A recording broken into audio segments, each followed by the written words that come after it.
My name is Frank Januzzi. I'm president of the Mansfield Foundation. It's my great pleasure to welcome you to this afternoon's special program looking at the U.S.-Japan relationship, which is called the cornerstone, often called the cornerstone of the U.S. position in the Asia-Pacific. The Mansfield Foundation exists to promote cooperation and understanding between the United States and its partners in Asia. And this series of public talks is part of a public education effort funded by the government of Japan, by the Foreign Ministry, to reach out to an expert audience in the United States that cares about America's role in the Pacific and the special role of the U.S.-Japan bilateral relationship that Mike Mansfield famously called the most important bilateral relationship in the world, bar none. This series of talks is designed to explore the full range of issues in the U.S.-Japan relationship, not just bilaterally, but also how we work together to affect positive change in the world. And I want to thank both the Embassy of Japan, but also the staff of the Mansfield Foundation, Benjamin Self, Vice President of the Foundation, who will be our host this afternoon, and Timothy White, Communications Director of the Foundation, for handling all of the logistics for this afternoon's conversation. So without further ado, Benjamin, let me hand the microphone over to you for what I know will be a very stimulating conversation with two alumni of the Mansfield Foundation's Network for the Future program. Thank you, Ben. Thanks so much, Frank. I really appreciate your participation today, and I see a wonderful group has logged in to join us for this event, which, as you said, is sponsored by the Embassy of Japan here in Washington, D.C., but draws on, as you mentioned, the Network for the Future. We're delighted to have two friends from Cohort 4, Noriyuki Katagiri and Kristin Vekasi. Nori will speak first. He's professor at St. Louis University and an old friend. And Kristin Vekasi will speak second. She's a professor at the University of Maine. And they're both experts on U.S.-Asia relations, U.S.-Japan relations in overlapping domains. The reason that Tim invited them to speak here isn't just that we're delighted to see old friends. He knew it would make me happy to see them again, although a bit nostalgic for our times together in Tokyo and Kumamoto and Washington and Montana. And so it's great to see you both. Thank you for spending the time with us. We were able to get to know each other especially well on those trips, thanks to the Center for Global Partnership of the Japan Foundation. CGP sponsors this ongoing Network for the Future program that has brought U.S.-Japan experts together now in its 5th cohort. And we're drawing primarily on that community for this series for the embassy. So we're grateful to CGP as well for that. But the real reason that Tim and I agreed on Nori and Kristin as the experts to invite today is the way they can explain the strategic importance of the U.S.-Japan relationship in Asia.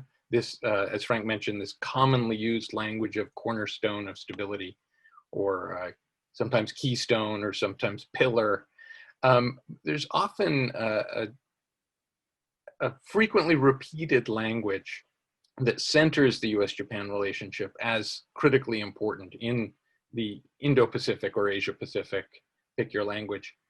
That language, that framing, I think often is repeated based on geostrategic perspectives. That is, it's often drawing on, well, China is the revisionist power in Asia. The U.S.-Japan relationship is critically important to managing that rising China. Therefore, ipso facto, the U.S.-Japan relationship is the cornerstone or the most important asset. And I'm not arguing that that's an unreasonable framing or way of looking at the importance of the U.S.-Japan relationship, that sort of top-down geostrategic perspective. But I think it's critically important as we think back to Mike Mansfield and we look back at the decades that have built this U.S.-Japan relationship to the point of being effective, of being a close partnership that enables it to fulfill that role in response to the rise of China. I think it's important to look from the bottom up. And that's where Nori and Kristin are so incredible. because they're not only able to see things in this strategic framing that we'll talk about, but they do so by building up from the detailed analysis, each of them with a different angle. Nori with the security, particularly the military dimension of national security, but building up even from the level of equipment, defense equipment that the US and Japan share, or procurement issues and so on, piecing up towards the strategic level. Kristin, likewise, on the economic relationship, doesn't just look at the big picture. She'll look at the details of foreign direct investment and trade levels, working again from the micro towards the macro. And I think in both cases, we're able to say it's an overdetermined outcome that the US-Japan relationship is central to stability in the Asia-Pacific, both because of the geostrategic dimension, but also, again, from the micro level up.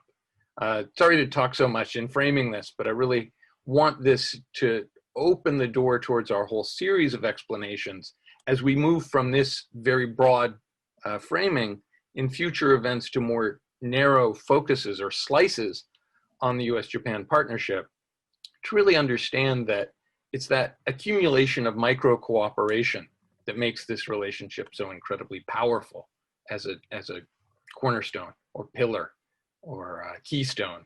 Or what's your favorite term for it, Nori? I'll hand it over to you. As I mentioned, professor of security studies at St. Louis University and an old friend. I'll let you start your remarks. About 15 minutes from you, Nori, please. Okay, thank you, Ben, for the kind introduction. I'm happy to do this with my good friend Kristin, Frank, and Ben. I'll talk about the security aspect of the alliance for about 15 minutes or so. Just to cover the basics, the alliance has been the cornerstone of Indo-Pacific stability and peace since the 1950s. It helps the two countries address security challenges across multiple domains: conventional military, cyber, electromagnetic, and space. The alliance is important for American people because it allows US forces in Japan, USFJ, to operate in ways that promote American interests, and because it promotes economic and intelligence cooperation, and then foreign military sales. The alliance is important for Japanese people too, because it protects them through extended deterrence, both conventional and nuclear, and because it empowers self-defense forces to protect the homeland. Through the alliance, both countries conduct joint exercise, patrol, training, and education to build capacity and mutual confidence to deter countries like North Korea, Russia, and China, and if necessary, deny aggression. The alliance also enables stability across the broader region of Indo-Pacific, outside the immediate structure of the alliance framework, through working with countries in Southeast Asia, like Vietnam and Indonesia, where the Prime Minister Suga visited a couple of months ago, although the main partners will be the Quad countries of India and Australia. The foundation for the alliance has been so firm that I believe that the alliance will be well managed by the Suga and Biden administrations moving forward. But let me talk about challenges ahead, because that's a really important one, and because there are some differences of views between the allies. For example, to Russia, Japan has been primarily using investment incentives to get the northern territories back, whereas the Biden administration is likely to want to play tough on Putin. But given the time constraints, I'm going to focus on three issues today: North Korea, China, and intelligence. Starting with North Korea, during the Trump and Abe administrations, the alliance worked fairly well to reduce North Korea's aggressiveness, in part because Trump had decent chemistry and many letter exchanges with Kim Jong-un.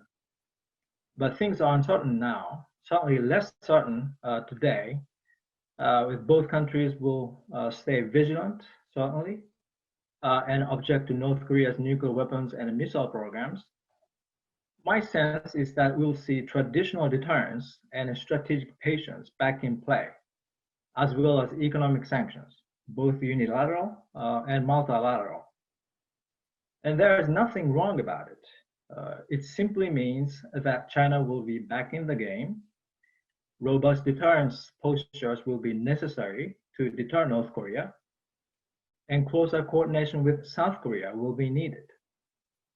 In the meantime, Kim Jong-un will stay rational enough to self-deter and not cause problems that provoke military strikes, but he'll keep testing missiles and nuclear weapons to rock the boat that is peacefully enough for the Korean Peninsula to return to the situation where we saw some ups and downs of tension in the past few years.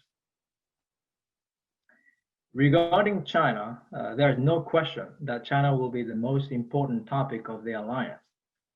The alliance is important because it allows US forces and self-defense forces to check the Communist Party's intent on places like Taiwan and the South China Sea.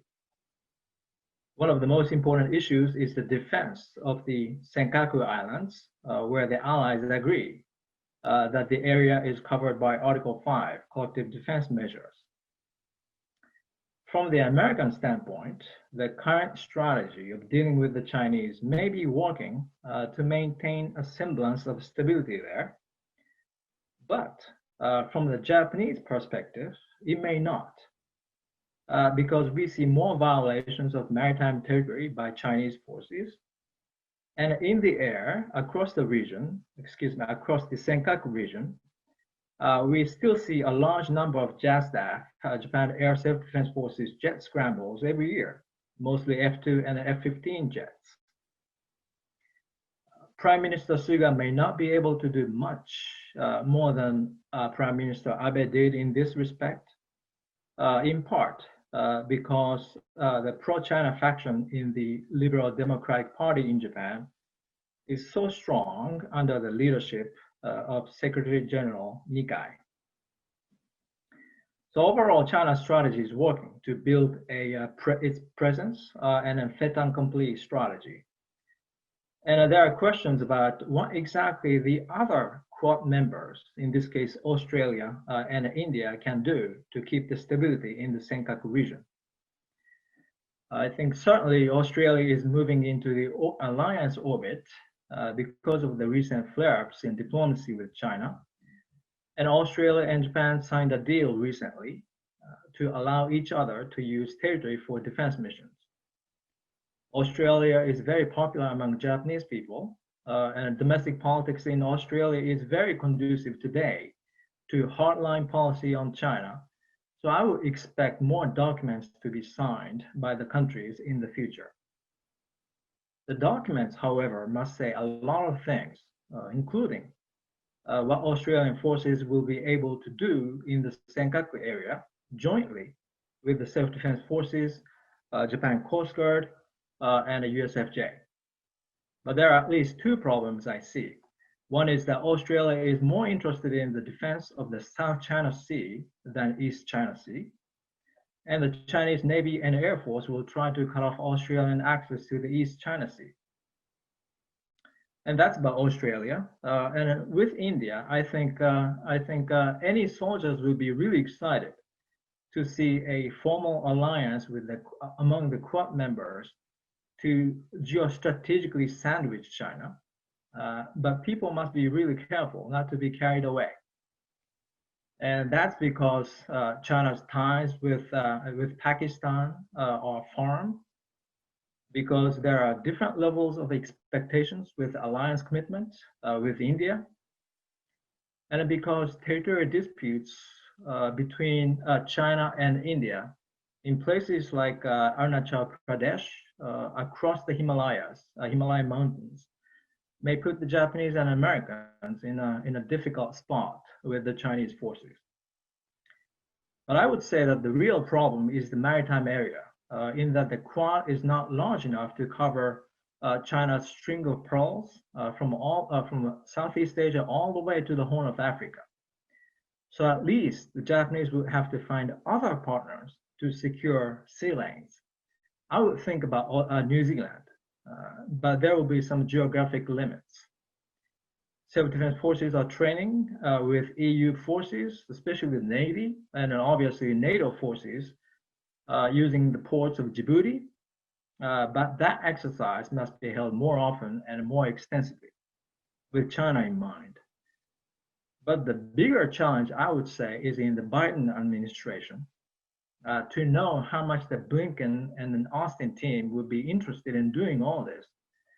To get them on board, the Japanese side would have to work many channels, including the 2+2 framework, but I don't know how soon that will happen. And finally, intelligence and cyber a little bit. I start with Japan's desire to join the Five Eyes Intelligence Sharing Group, the so-called echelon group. I do so because some people in Japan really want that to happen, and because there are some elements to it. Japan's human intelligence on places like North Korea is actually pretty good. Sometimes you see surprisingly good intel coming from the Japanese side, especially on the kind of human aspects of critical information. And Japan is an American ally and works with other members of the group, in this case, Britain, New Zealand, Canada, but especially Australia. So there may be some value to Japan's participation. But formal participation would be difficult, I would say, under today's circumstances, because of the highly sensitive nature of operations involved, because there are still language barriers among diplomats and law enforcement officials, and because there are questions about how much of past intelligence should be shared with new members. Another question is who to join the group, whether Germany, France, and Israel, along with the Japanese, and that's a huge question. And finally, how can they make sure that Japan can protect shared intelligence, especially when its cyber defense is so weak? And that leads to the final point about cyberspace cooperation. The United States and Japan are working together to make cyber defense more robust because they rely on each other, networks, routers, and infrastructure. And I expect more cohesion in policy between the two countries, especially in line with cross-domain, cross-agency deterrence. But their pace is different between Washington and Tokyo. The United States is working more closely with Britain in the NATO structure, plus Australia, and Japan's policy is slow. Certainly, given the legal constraints on the use of force, Japan is not doing as much as it may want to in order to deter cyber attacks with active defense measures, use of countermeasures, for example, to retaliate against preemption. But with no Japanese versions of the NSA, National Security Agency, and Cyber Command, we don't know how exactly the so-called new digital agency in Japan, or Digital Cho in Japanese, will be able to make their defense stronger, along with the American counterparts. And there's a lot of movement, a lot of moving parts to that body. So let me quickly summarize my main point. Overall, I think the alliance is solid in the security area, at least, and the Suga and Biden administrations are in good shape to begin a new chapter, and that's good. At least, I would say, in the areas of North Korea, China, and intelligence, there are some issues to be worked on, and I would expect some of them to be solved, and others may not be. But overall, I would say there continues to be a lot of alignments in the alliance. So with that, I will pass it to Kristin, and happy to get your questions afterwards. Thank you, Nori. Very comprehensive tour de horizon. And now over to Kristin, as I mentioned, professor at the University of Maine in the Department of Political Science, but an expert on trade and foreign direct investment flows within Asia. Thank you, Kristin. Thank you so much for having me here today. And I also am delighted to be able to join here at the Mansfield Foundation, as well as with my fellow networker for the future, Nori. And I see that there are many Network for the Future friends as well as other friends in the audience, and it's lovely to be here with you as well. So when I was prepping this, I thought about US-Japan economic relations as foundational for the mutual prosperity just of the two countries, but also as foundational in the stability and prosperity of the region as a whole. And what I'm going to talk about over the next 10-15 minutes is how US-Japan, sort of the foundation, the building blocks of this success in US-Japan economic relations, some of the challenges, but how they can perhaps be a blueprint for successful win-win globalization overall, and maybe a potential path forward for the US with some of our more difficult economic relationships. And I really have two sort of big takeaway points. The first, that Japan in many ways is now leading as a rule maker, and that Japan's lead is maybe what we want to follow. And that second, that there are a lot of mutual challenges that Japan and the United States have, and building on the shared, our shared experience thus far, we might be able to take that forward into the future. So the US-Japan relationship, economic relationship, is supported by, of course, trade in goods and services, but also a lot of direct investment, also in technological cooperation, in innovation cooperation, and increasing institutionalization, although that has been somewhat slow on the US side. In 2019, Japan was the United States' fourth largest trading partner, after China's #1, and then after our neighbors, Canada and Mexico. And in 2019, Japan was actually, or sorry, the United States was actually Japan's largest export destination, just a hair ahead of China. China often takes that position. When we think about the trade relationship, of course, we know that there's the United States has a trade deficit with Japan in trading goods. Here's about the last 15 years of data. Japan continues to export more to the US than we import in goods. But when we look at that, there's a lot of other stuff going on here, and we shouldn't, of course, just measure the economic relationship as a trade deficit. One other way to look at this is we could think about what percentage of trade each country is dependent on. We can see that Japan, the United States is a really important export destination for Japan, and it averages at about 20%. Japan imports about 12% of their goods, more or less, from the United States. And the US both exports and imports much less from Japan compared to the opposite. And I'll return to that in a minute.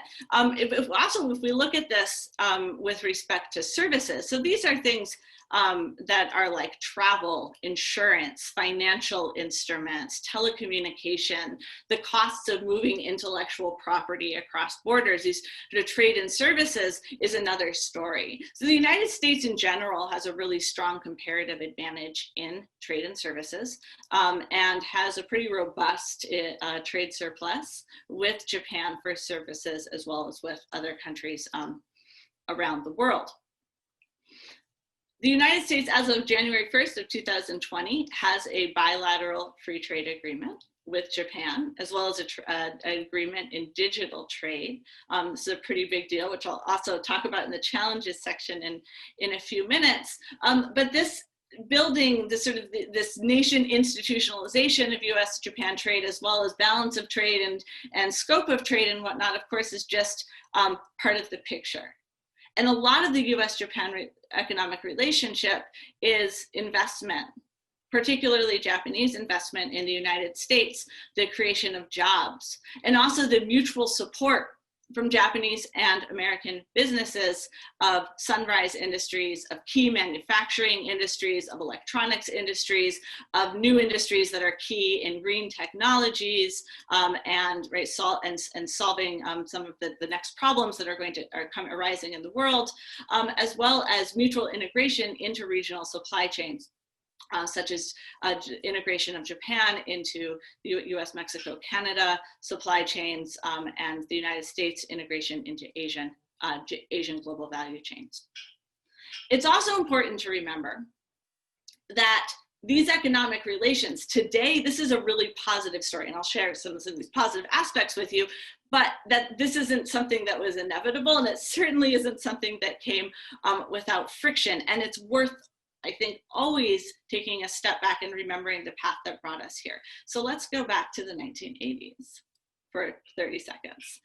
So here, this is a headline from the New York Times from February 28th, 1998. This shows a photograph of members of Congress on the steps of the Capitol smashing a Toshiba radio. It says Japan bashing becomes a trade bill issue. And right, so we go back here and we can remember things like voluntary export restraints of Japan not being able to export automobiles to the United States, punitive tariffs against some key Japanese industries, and in general, right, bad will on the economic front, and the economic story not being a positive part of the U.S.-Japan relationship. Now, we know the next chapter of this story now, that Japanese companies started to, particularly leading with the automobile companies, started to invest heavily in the United States. They created high quality, high wage, great benefits jobs in the United States. There was a lot of goodwill building. There was a lot of strong public diplomacy efforts from diplomats, such as from the Ministry of Foreign Affairs and the embassy, but also from private companies that came to the United States and very intentionally built ties in communities and did good things for the communities and built a lot of goodwill. So I'm going to quote from the Embassy of Japan. This is 4 years old. This is from 2016, from a newsletter they sent out. And they say, since the mid-1980s, investment by JAMA, Japanese automotive companies, has helped shape the US economy through foreign direct investment and job creation. As of 2015, these automakers have invested $45.4 billion into the US economy, operating 26 manufacturing plants and 36 R&D facilities in 17 states. So this is just the automobile sector. This investment has created nearly 88,000 direct jobs and supported more than 1.5 million overall jobs, including intermediate and spin-off jobs in the US. That's a lot of jobs. That ends the quote. And indeed, so when you look at materials, this is from JETRO, the Japan External Trade Organization from 2016, that Japanese companies have been a huge contributor to US employment and US job creation in the United States. So in the states that are dark blue there, Japan is the top employer from a foreign invested company. And in the light blue states, they are either the second or third top employer as a foreign invested company. And so we have, right, so we have a lot of jobs. Here's another thing. This is also from the Embassy of Japan, from a newsletter, that looking at cumulative foreign direct investment in the United States, right, Japan is #1 with 619 billion cumulative US dollars invested. But it's really important to remember that this relationship, where we might have a imbalance of trade, right? We have these trade deficit and surplus debates, it's sometimes in the public sphere, is only one part of the story, and that in Japan benefits greatly from having such a strong export market, and also from being able to import goods from the United States. The United States, of course, also benefits from that, but the United States also benefits from the flows of foreign direct investment, from Japanese know-how, from Japanese quality control, from Japanese production practices, etc. But these weren't inevitable, and they shouldn't be taken for granted. In particular, there's lots of groups and individuals, groups like JAMA, groups like the embassies, but also private actors like the chambers of commerce in both countries, individual business people, companies, and then of course also groups like the Mansfield Foundation and the exchange programs that the Mansfield Foundation does. All of these are individual and group efforts to try and keep this relationship on its positive trajectory. There are also, of course, still unresolved issues. And I'll talk about the trade deal in a second, but so not all of the US-Japan economic issues that have arisen over the years have been solved. In particular, some of the big ones, like some of the remaining frictions over automobile rights, are still under negotiation, although I think we'll see somewhat of a change under the Biden administration. So at the moment, we have a really strong foundation. and we have a lot of prosperity and trade and investment relationships. And there are challenges and opportunities as we look to the future. In particular, a lot of the opportunities that the United States has and that Japan has been building have to do with regional institutions. Now, Japan, this graphic is from the Japanese Ministry of Foreign Affairs, and it's from 2016. And so it shows a snapshot of what their strategy is, and I'll show you a map in a second that shows the successes and failures, mostly successes.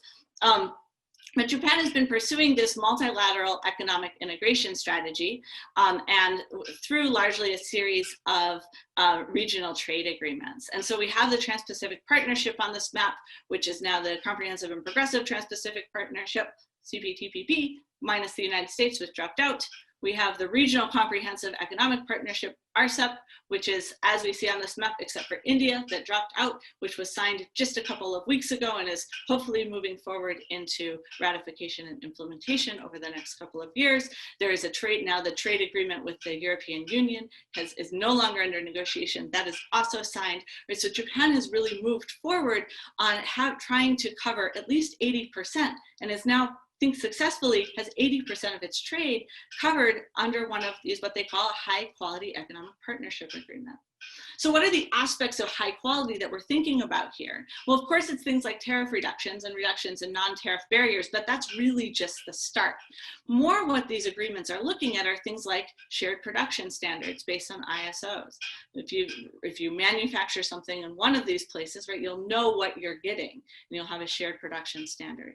To some extent, there's been negotiation over things like shared labor and environmental standards, more regulatory issues that usually have to do with domestic law in order to try and level the playing field between workers and companies that are based in different countries.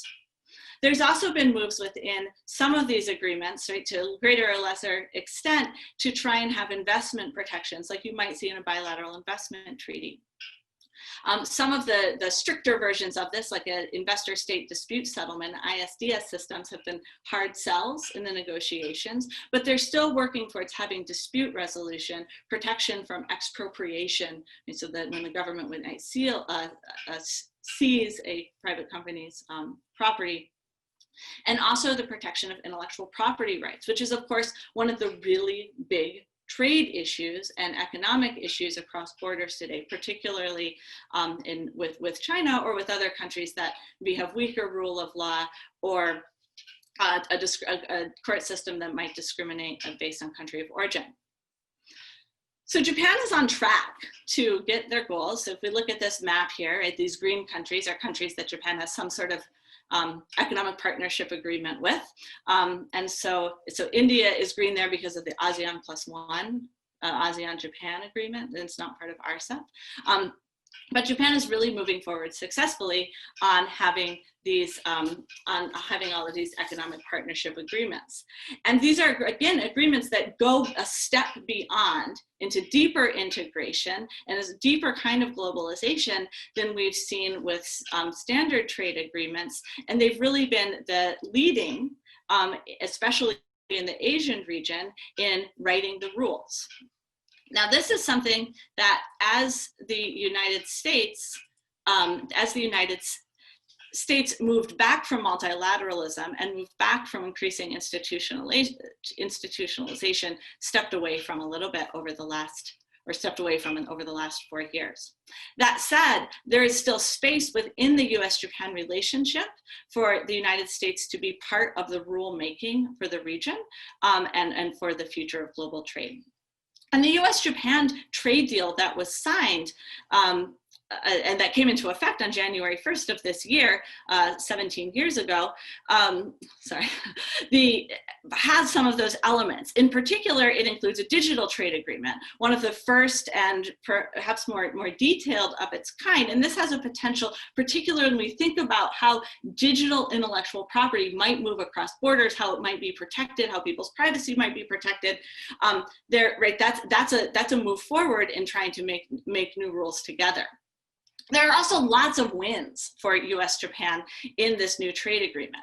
In 2002, the Ministry of Foreign Affairs had a statement that Japan was not seriously negotiating an FTA with the United States because there were too many issues. It was out of reach. They weren't planning on pursuing negotiations. It's a big deal that US-Japan did manage to negotiate something. There are still, of course, issues in here that automobiles aren't in there.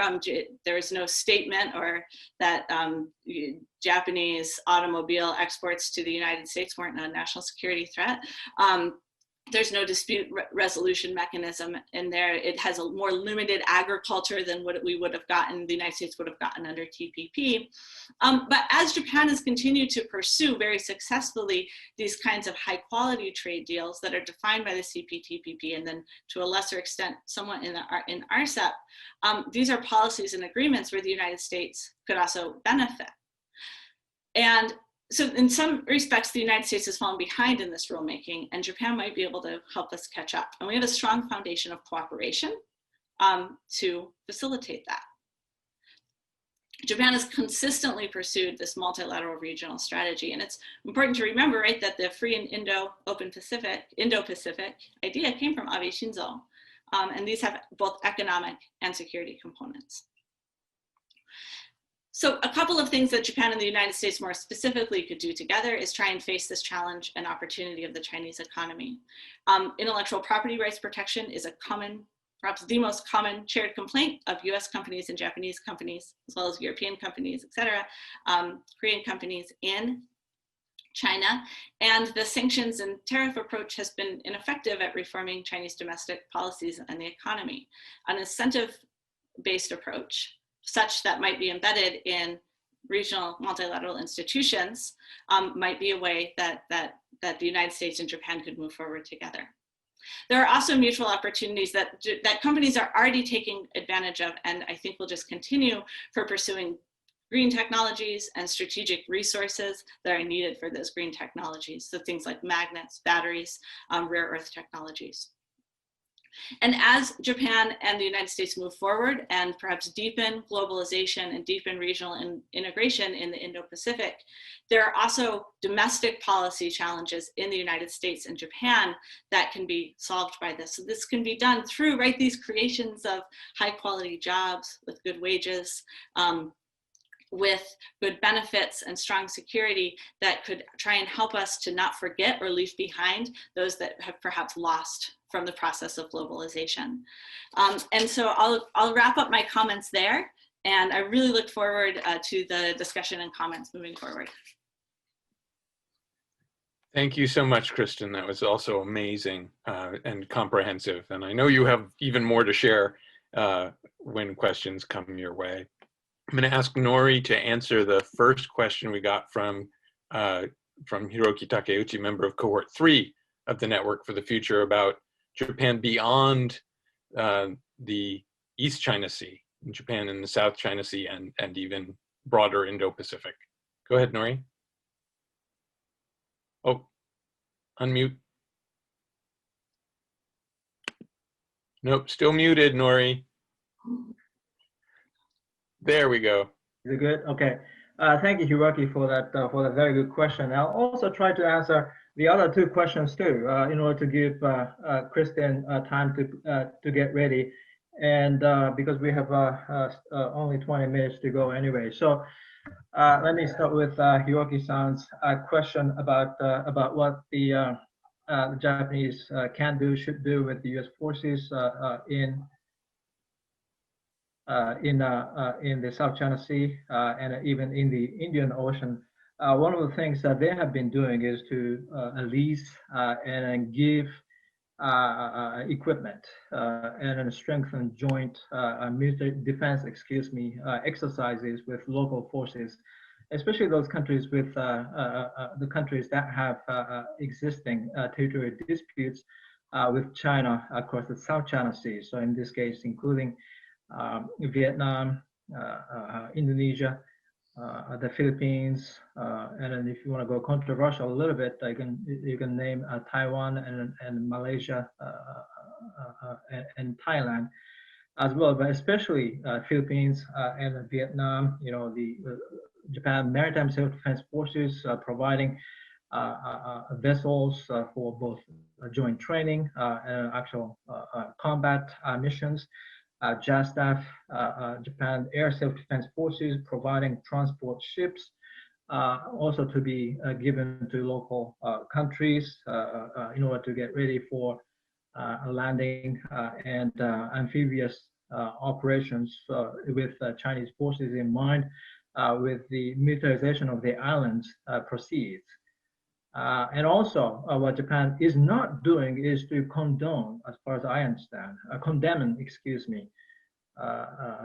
countries like Vietnam's militarization of the islands itself, in order to provide some diplomatic support for those countries to challenge China's approach to the region.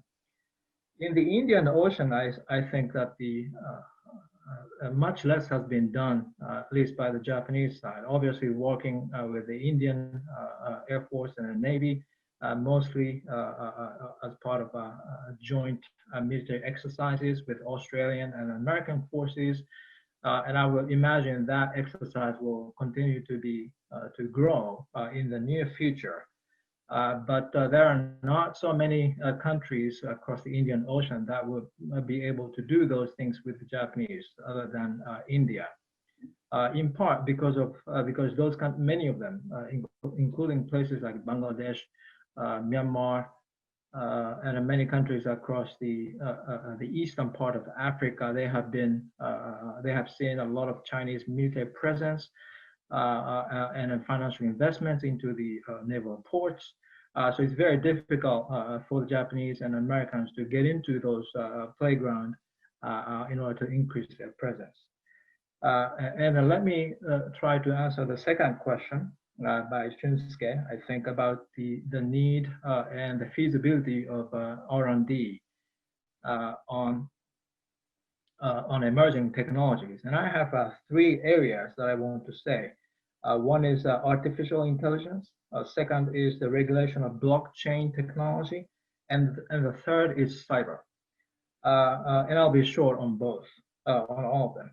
Starting with artificial intelligence, I think this is an area that both countries should make far more investments in training personnel and providing opportunities for research and development. And this is because once the biggest rival in this respect, China, begins to dominate the marketplace of AI productivity, that's going to mean a lot of negative things for the Japanese and Americans in terms of price setting, in terms of the presence of the Chinese products that would probably work for the Chinese Communist Party in ways that people will not be able to so easily recognize. So it is, in my view, imperative for Japan and the US to invest far more on AI. The second is the need for regulation of blockchain technologies that underpin cryptocurrencies like Bitcoin. This is a kind of really gray zone area. It's very difficult for any central authorities to rein in to control the activities of users. But eventually, because of the high vulnerability and volatility of prices, and because of the high vulnerability to external manipulation and abuse, this is another area that I would actually find financial opportunities to invest. And the third is cyber. There's no question that cyber defense is very weak in Japan. And I would imagine that both countries would be interested in working harder in this respect. What's needed in order to answer the second part of your question is obviously better protection of the infrastructure. As Japan and the US, they maintain a very interdependent networks, and therefore it makes certain sense to fear that penetration in one system in a country would mean another penetration into the other system. So that area has to be strengthened. Better integration of systems upon the better protection of one country's system will also be necessary in my respect. And also at least in the area of cyber defense, cyber technology investment, there are so many groups that are out there that private firms have been working together, mostly in the Western world, in places like cybersecurity accord that Microsoft has been leading with a number of other firms. I think this is one area that is actually missing a massive Japanese presence, given the desire by the Japanese people to strengthen their networks. So that area is another place where I see more opportunities for efforts. Thank you, Nori. Kristin, you were also asked to address a couple of those questions. I think particularly the third one was to both of you. Rhett Keller's question about what a Biden administration would do and what are the best ways to control Chinese behavior. I know you look a lot at Sino-Japanese economic relationship as well. Are there ways that the US and Japan can leverage their combined influence on the Chinese economy to shape Chinese behavior beyond the economic sphere? Yeah, it's a really great question, and I think if we step back for a second and think about like how could the U.S. and Japan have clear cooperation on some of these strategic technologies or sensitive technologies that have clear military applications, and part of that is like stepping back and saying, okay, well we need to have really clear institutionalized rules about things like intellectual property, about that we have shared interests, that things won't suddenly be declared national security threats to national security, and have so if we can build a stronger rule book that we agree on, like some of those things will be solved. And I think that also applies to this next question of thinking of I don't have a good answer to how the Biden administration will respond to this, although I agree firmly with Nori's comments that the U.S.-Japan alliance is strong and that we have a lot of shared interests, and that the United States will keep its commitments to the alliance. But in terms of trying to leverage this cooperation to try and influence China on security questions, well, it's really important for us to try and increase the opportunity costs for China to try to, if they were to take increased military action, particularly and maybe against Taiwan, or to take more dramatic military action in the East China Sea, or start denying freedom of navigation operations in the South China Sea, so some of those really clear escalations is if we have strong rule-based economic relationships that we can, in a coordinated way, try and withdraw from those are very clear and costly actions for China. And China's continued economic success depends on global integration right now. And I think it behooves Japan and the United States to act in a way that will continue to have China integrated in the global economy. So they have high opportunity costs. And another way to do that is to try and build close ties with key Chinese stakeholders.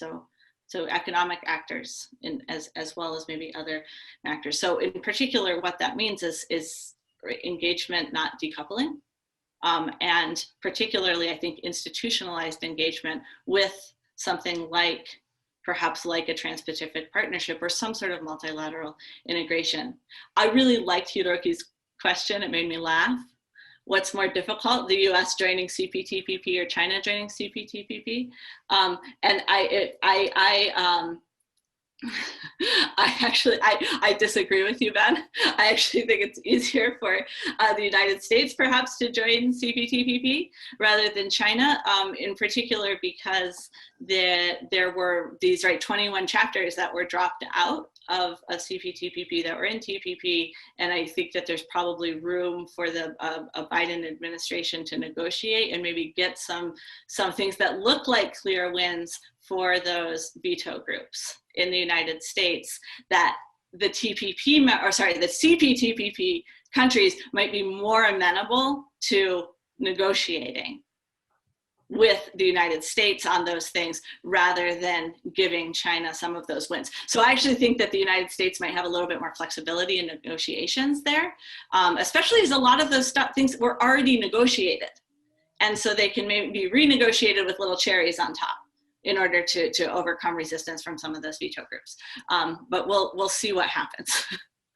Well, I'd love that to be true. We at the Mansfield Foundation are strong supporters of the idea of U.S. Leadership in the economic architecture of the Asia Pacific. But from inside the Beltway perspective, it really does seem like organized labor has a chokehold on the Biden administration to prevent them from even coming to a table to renegotiate any of those issues, which, as you say, are negotiable, have been included in the USMCA, which is basically a TPP-like framework applied to two of the major TPP member trading partners of the United States. So logically, it makes a lot of sense.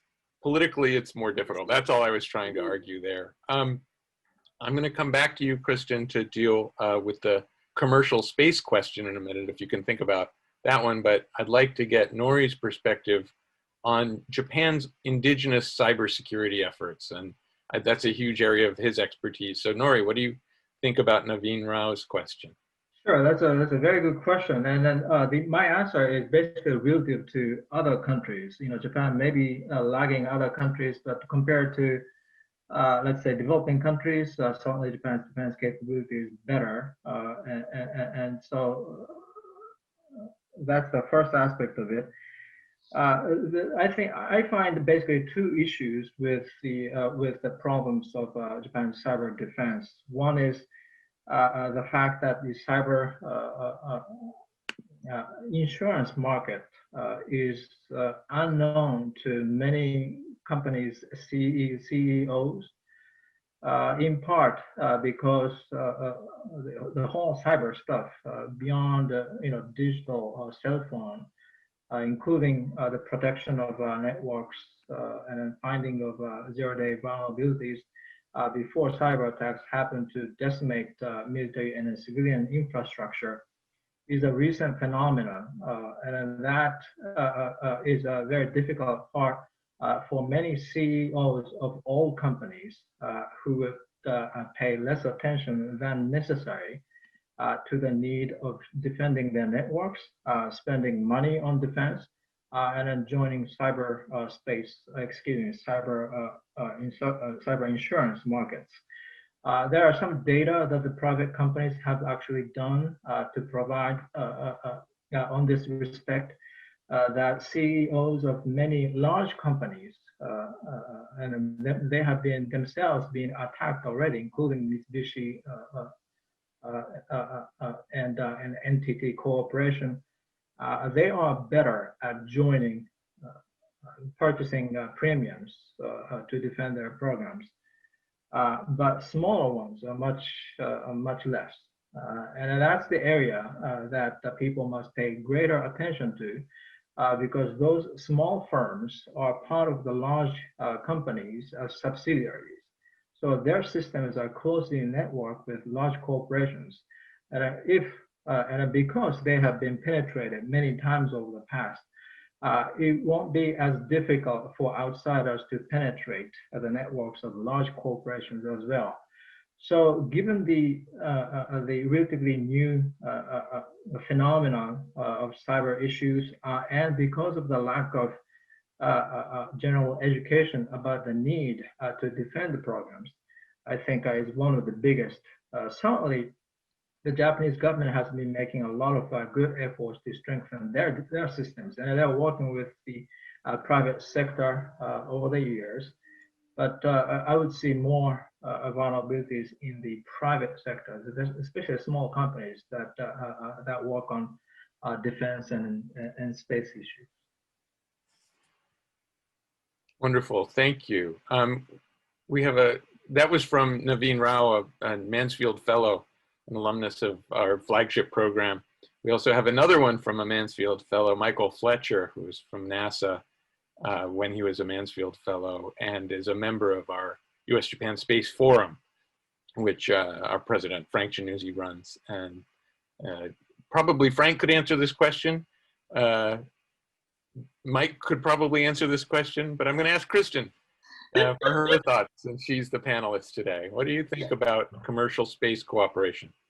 Yeah, well, all right. So that is not the sector that my research focuses on. So I'll say that I don't have a lot of particular expertise in commercial space, and I would love to hear the perspective of Frank in particular on this. But that said, I do think that, I mean, it's always a very, very hard sell to say, well, look, we are going to sponsor this research and development with government funds, and we're going to do that in cooperation with a foreign power. That's a hard thing to do. Now, do I think that that it is in the collective best interest of the United States government and the US and the Japanese government to cooperate on that? Yeah, I think that there could be wonderful gains. I can't speak to what those would be specifically because I don't have expertise in that sector. But in many ways, unless it's done quietly without a lot of public attention, that's maybe just as hard of a sell as joining the TPP in other ways. It's in such a strategic sector, especially now that we have, Space Force and these other sort of like clear military implications of future space programs.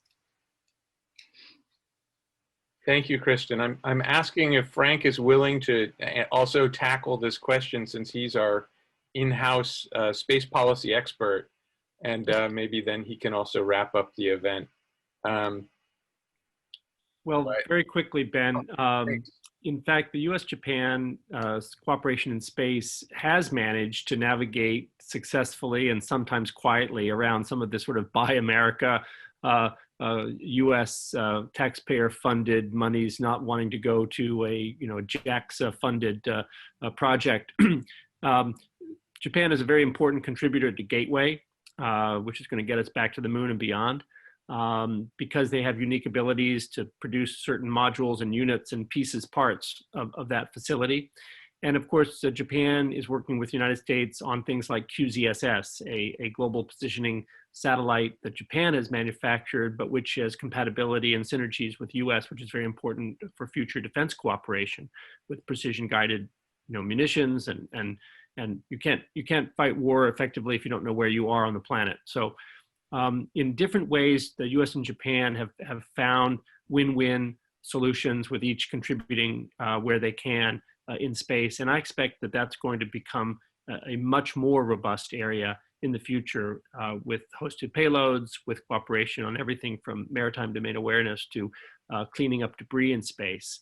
That threatens both of our nations' abilities to use space productively. So if we started off this discussion with the sort of the cornerstone, which is a earthbound concept, I think we have to expand our verbiage to somehow leap into the Arthur C. Clarke world of space-based cornerstones.